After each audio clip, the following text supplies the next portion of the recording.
Last year, with the AtomOS Ninja and AtomOS Ninja Ultra release, AtomOS actually released the AtomOS 11. That is the operating system for these monitor recorders, which actually has a bunch new features packed in. However, the biggest upgrade, in my opinion, is actually that they completely overhauled the interface next to adding new features. Now, most of those new features are behind a paywall, and you have to buy an activation code to actually use the new features that are packed into the AtomOS 11. However, I actually think that it's really, really cool that they decided to bring up all of those older devices like the Ninja V and actually give those devices the new operating system and new interface along with all of the new devices. That to me makes so much sense because you're just continuing to develop one code base, and so you can actually continue to also ship bug fixes to older generations because they're just simply using the exact same operating system as your newer generations. And what is really cool is that even the Ninja V is not really old if you look at all of the specs that this thing still packs. Of course, the Ninja Ultra can do the 8K RAW and so on and so forth, but the Ninja V or the Ninja still, those have the amazing capabilities that are packed into this little monitor and recorder, and you can use the ProRes, you can use the camera to cloud functions if you get the AtomOS Connect device for it. You can use all of the different monitoring functionalities and so much more. I think these are still absolutely incredible monitor recorders for the people that actually need them. So if you're using any of those older Ninja or Shogun devices and you thought the AtomOS 11 is not for you because it's a paid upgrade, then I can just give you that assurance that the OS itself is actually not a paid upgrade. It's a free upgrade, and it's also not just a firmware release. It's really an overhaul of the interface. However, the new features are a paid upgrade. So everyone that is using a AtomOS Ninja or Shogun device pretty much should look into upgrading their device, and I have made a video right up here which is actually going through the upgrade process and then also showing you how you can get the paid features activated so that that process is there in its own video. Here in this video, I want to give you a bit of an overview of those new features that this operating system covers, and of course also give you a bit of a walkthrough of the interface that you can expect on the device. Now you can also see I have the Atom X Cast. In this video, I'm not going to show you those new interface features. However, I can just say that this actually didn't get that much of an upgrade. It's more a feature parity but new interface kind of situation on that front. So the most interesting things are happening just with the naked device and the camera to cloud features with the AtomOS Connect module that you can actually connect to the AtomOS Ninja V, Ultra, and so on. Sadly, I don't have that here, so I can't really showcase those features, but I'm gonna just talk about some of those new features and integrations that come with AtomOS 11. Now let's start with the overview of the interface and just go through what changed around there. First off, of course, you can see you don't have those yellow and green buttons anymore. You just have a much cleaner, more minimalistic interface. And you still have the ability to switch over to the playback mode. That still kind of reboots the whole device, which personally I find a little bit annoying, and I would rather just switch without having to reboot in between. You still have that feature down here on the bottom. You have the record button, of course, then you have all of the display features, and those pretty much work the same way, but they have a bit of a different arrangement in terms of the order. But as you can see, the waveforms, for example, still works exactly the same way. You still have to press in the exact same places, and you can activate these things just like you can activate the focus peaking, the overexposure warning, as well as the false color. False color, however, has a bit of an extra feature set that is underneath that is actually part of the paid upgrade. And there you can get the EL zones as well as the ARRI false color, which specifically works with log footage. So if you're working a lot with log footage and you want to use the ARRI or the EL zones, then you now have that option with that paid OS upgrade for the AtomOS 11. And you can change those settings by going to the settings icon when you are on the false color point, or you just click there and then you scrub through and you go to the false color, and then you can activate either the EL zones or the ARRI. However, if you do that, then you specifically have to also specify what kind of log footage you are ingesting in the input menu. I think you go to input and then you go, what kind of camera output are you having ingested here? And then you specify which exact version you have. And then with that, you can activate the false color for ARRI or EL zones. If you're more used to the way that AtomOS has been doing their false color, then you can of course also just continue using that. That is still completely available and also still available in the free upgrade of the OS 11. You still have the guides that you can set up, and you can of course make those frames the way that you want. I personally find them super useful for example, this what you see here, that basically gives me a 9:16 versus a 16:9, so I can shoot 16:9 for YouTube and other types of normal horizontal media, but I am framing for 9:16 at the same time for vertical, for example, for the media that of course goes to Instagram, TikTok, and so on. Then of course you also still have the guides, you have the safe areas, you have the de-squeeze. Now I have to click through all of those because that is set up in a way that you just rotate through them. You have the black and white filter, you can take a screenshot, and you have the onion screen, which basically gives you a way of overlaying something if you want to, for example, frame, match, or do stuff like that. Then this is of course also part of that upgrade. Now, then you have the tagging functionality, so you can basically say what kind of take this is, if this is a keeper or not. You also have the same tagging capabilities as well as the same display features in the playback functionality. So there in the playback, you can actually also go in and set in and out points. You can say whether or not this is a cake that you want to keep, or if this one goes to the trash later on when you're doing your post-processing. So you can actually make all of those tags right here. And then that's that. You have the time displayed right here, which is based on the time code that you set up in the settings. You have the audio, and you can just straight up jump to the audio settings right there. And then of course you have the SSD, and you see how much time is on the remaining. And now looking at the top, we have the input field, but left of that, we actually first have the source field. And that of course is the area where, for example, if you have the AtomX cast, then you would actually have that as an available setting right here. And you can select that, the device reboots, and you are in the AtomX cast. And you can of course have all of the switching capabilities and so on and so forth. Then you go over to input, where you basically specify what is your current input, how do you want to use the remote port, and what kind of footage are you using. And of course also if you want to trigger your HDMI record signal. So if the record is triggered on the camera, it also sends that through HDMI, and then the monitor would start recording as well. On the output, you would have the ability to, of course, change how things are done with the output HDMI port. So you can send another HDMI signal out there. And then you have the record. And here, of course, you have a difference in paid versus not paid. Or if you already have the H.265 upgrade, then you can, of course, still change to that. But now here, for me, I can actually go in and go here and do the ProRes to DNX. And then I can go to ProRes RAW, and also can go to H.265, which again is part of the paid upgrade. If you've already have that, then of course you already have that. But for me, this was a feature that I did not use in the past. I was just using ProRes LT. Now I also can record in HQ, you can MQ, you can go low quality, and of course you can go XQ.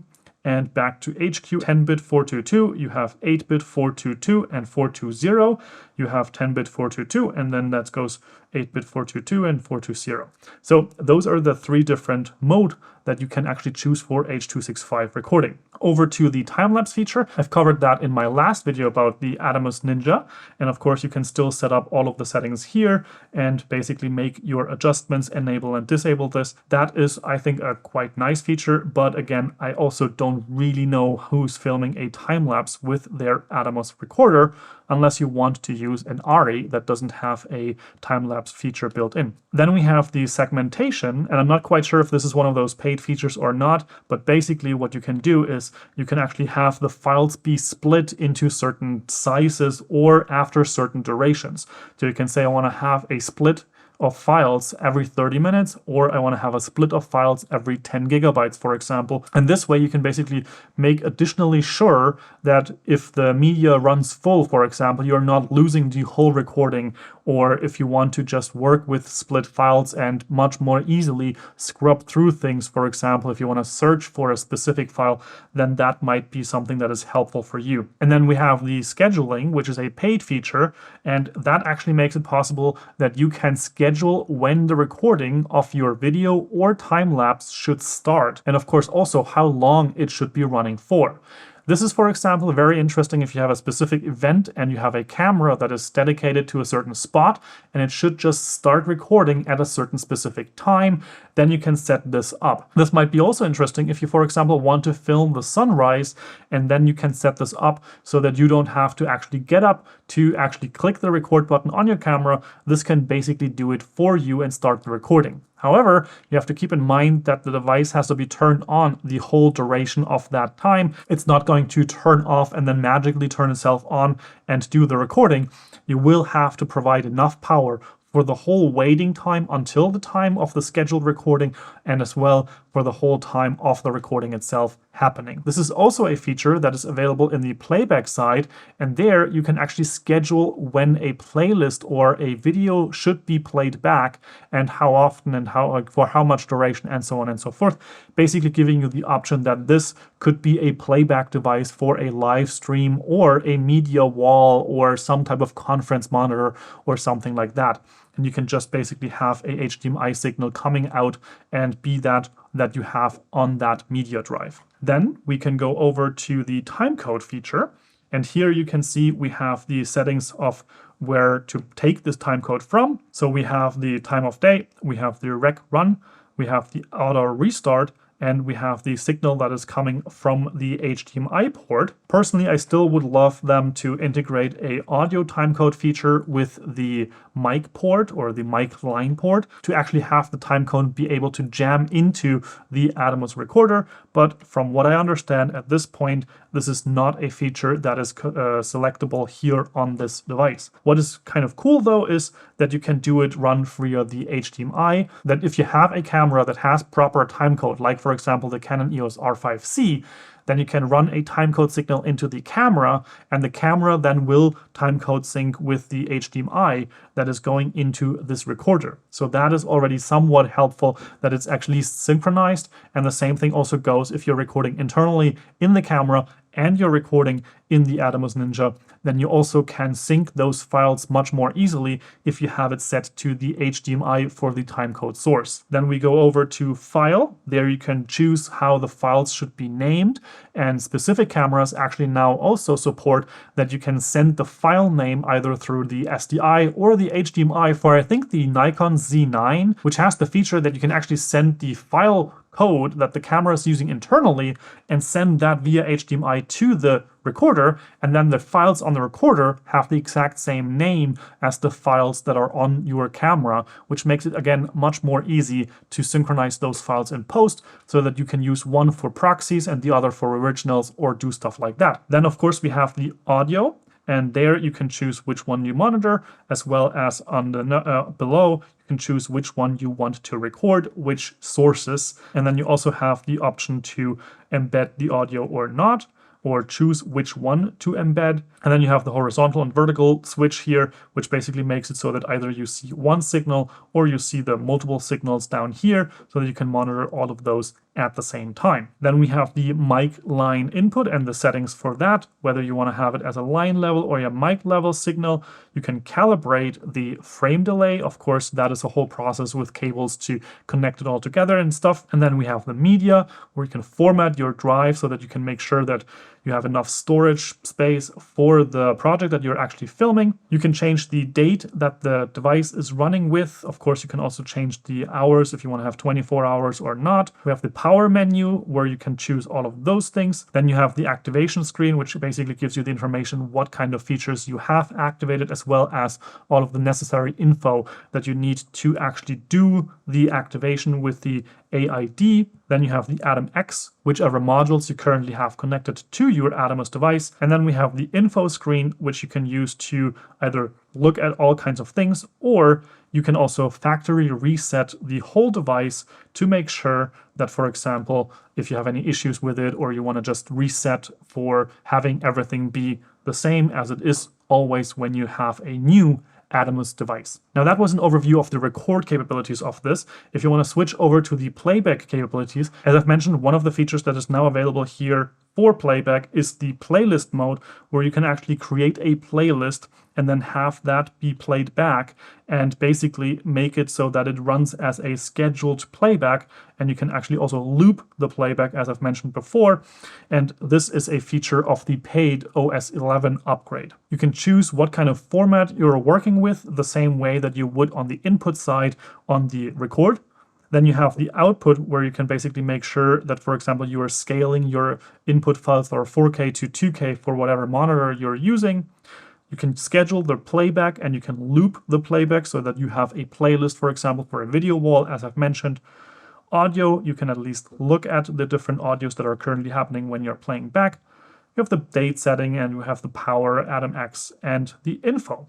Basically, not that much going on, but as I've mentioned before, all of the features in tagging, as well as display monitoring and all of that, all of those features are also available here, so that you can have your way with those and see whether or not your take that you just filmed actually has, for example, focus with the focus peaking. Now, there's actually a couple more features that are bundled with the AtomOS 11 as a paid upgrade. However, I can't demonstrate those because I don't have the AtomOS Connect module for the Ninja 5 or an AtomOS Shogun. Those are the connected features, the camera to cloud features, and so on. Notably, for example, there is a way of now setting it up so that the AtomOS Connect device or the Shogun can actually upload up to 4K 60 files to Frame.io or the Sony Cloud for you to actually do high quality turnaround, rather than only having the way to upload the proxy files in 1080p or 720p and then having the original media and have to relink those things in post. Now you can just upload up to 4K, and you can basically just start high quality turnarounds with a direct to cloud process. They also revised the NDI menu, and now you also have the ability to review as well as send a remote view from those connected devices, so that actually a AtomOS Connect with a AtomOS Ninja 5 can receive a signal from another AtomOS Connect type device like the Shogun or the AtomOS Connect with a Ninja, and then you can actually look at those things without having to have any type of cables running around or stuff like that. I really like that the upgrade now includes the H.265 and additional features. However, I also understand that not everybody needs all of those extra features, and I think there's definitely a place for some people to not bother with the paid upgrade. If you're just using the AtomOS Ninja 5 or the Shogun the way that you've always done, and you're not missing anything off that feature list, then I think you're completely fine just upgrading to OS 11, getting the new, much lighter interface, so that you actually have the ability to also get all of the new bug fixes that are coming with later releases after the OS 11 upgrade. Now, this concludes my overview of this upgrade of AtomOS 11 for the Ninja as well as the Shogun monitor recorder devices. If you're now looking to install that upgrade on your device, then I have a video right here in the corner which will give you a guide on how you can actually download the firmware update, install it on your device, and then of course, if you want to, also go through with the upgrade process to have all of the new features available to you. Now, I hope this video was helpful for you. If it was, please give it a thumbs up. That's always greatly appreciated. And leave any questions, thoughts, or comments in the comment section down below. If you want to have a conversation about these type of tech things, you can join my Telegram group down in the description below. And with all that said, I hope you have an amazing day, make it your life, and upgrade your AtomOS Ninja 5, Shogun, or any other monitor recorder. And while you're at it, check everything else if it has up-to-date firmware, and then I will see you in another video. Ciao, ciao.